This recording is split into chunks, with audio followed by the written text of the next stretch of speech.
Thanks to everyone who have subscribed. If you have not, please do. And thanks for coming out here. I really appreciate you. Edo 2020, market women vow to resist Iyamu's emergence, reign of thugs. Good morning, good afternoon, good evening, whatever time we're reaching you today. We want to say thank you. You are always very supportive. Thank you. Don't forget to give us a thumbs up and please don't forget to subscribe. Market women in Edo State are vowing and saying what? Our undying support and pledge is for the Governor Gordon Obaseki. We will resist the emergence of Iyamu as a governor in Edo State. One of the sole reasons they are talking about that they make sure that he does not come up to become their governor is because they said his reign is a reign of thugs. His reign will be the reign of thugs because guess what? The thugs will be let loose. You know who is coming through? Adams Oshomole.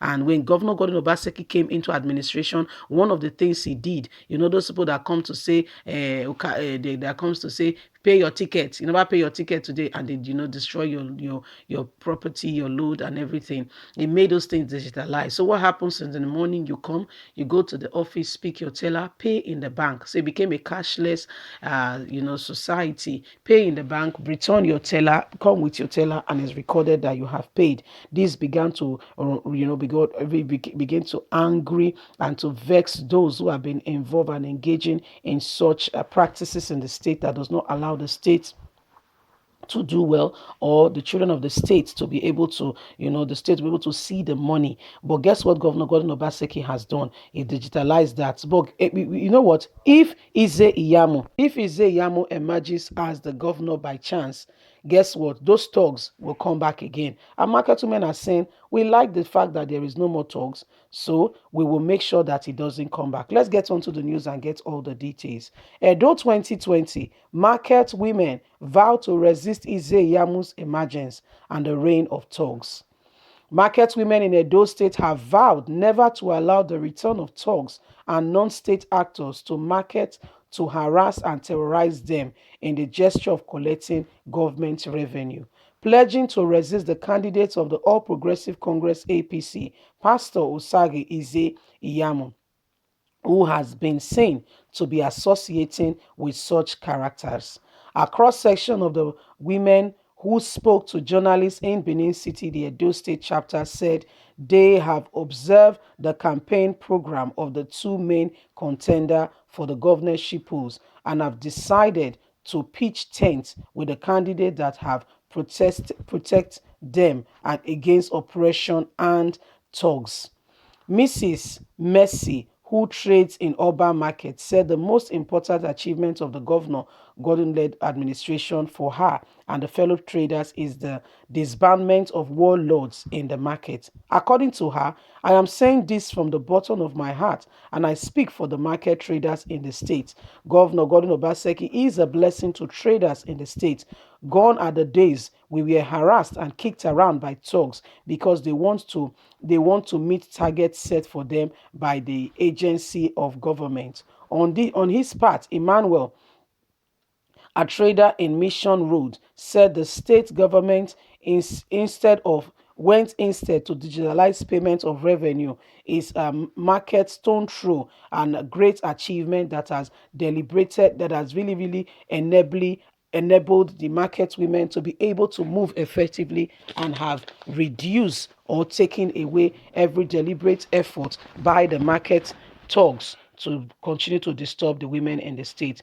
He added, as traders in the state, we are very much aware that the APC candidate Iyamu is being backed by Agberu in bracket thugs. We have seen videos of Tony Kabaka saying that they are going to come out as tigers and lions to defeat and to seize our votes. We understand the meaning of that message, and we are not ready to allow them to take possession of our votes and to oppress us again. Tony Kabaka even says if Iyamu wins, he will not just be a leader of this set of people, but he's going to be a commissioner in the state. Can you imagine that? Tony Kabaka, a commissioner in Edo State. What do you think it will look like?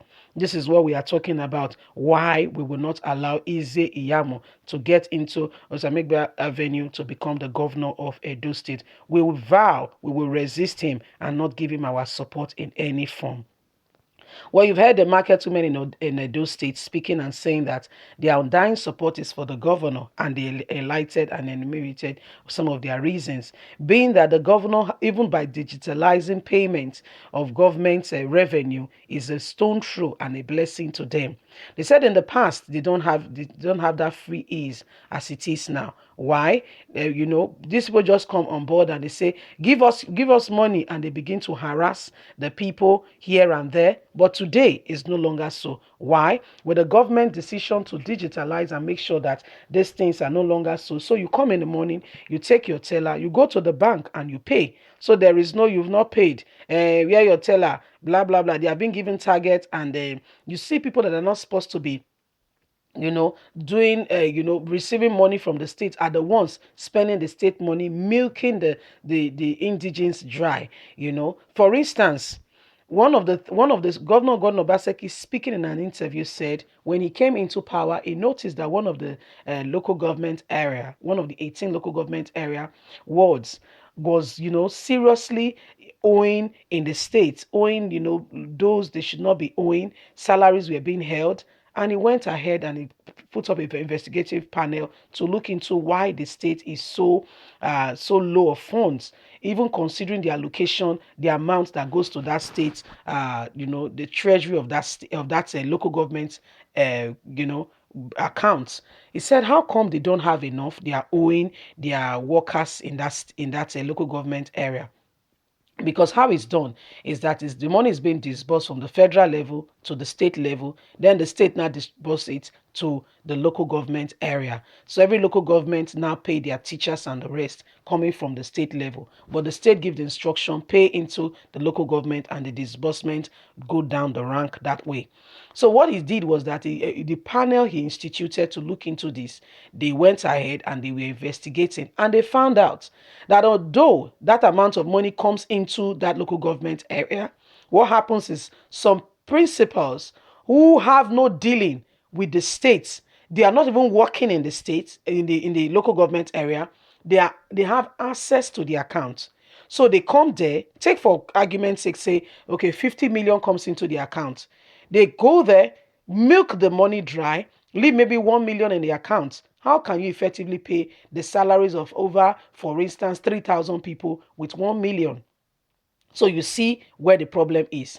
So the first thing he did, and how do these people also get revenue into their local government area, into their local government fund, to be able to allow them, enable them to facilitate what developmental project they want to do, is by collecting revenues. One of those things was to digitalize that form of revenue collection, so that that money does not go into some people's pocket. It goes straight into the account of that local government area. The next thing he did was to change the signatories to that account. Because over time, since the inception of the state, these principals have been the one, they owe the treasury. And there's nothing. It's not like they are government parastatals. It's not like they are just the ones signatory to that account who will not pay the people, milking them dry. Yet they are crafting big estates, houses for themselves, driving luxurious cars, while others in the state are seriously suffering. So it changed the signatures to that account, and the revenue system of collection, it digitalized it. This began to vex some quarters, and they began to report to their main principal saying, this boy you brought in, this Obaseki, is bad for business. So look at what and what and what and what he has done. And that's why the grievances and the anger towards Governor Gordon Obaseki really, really, it was what intensified. And when their very main principal called on Governor Gordon Obaseki to say, why did you stop these people? They take chop from their mouth.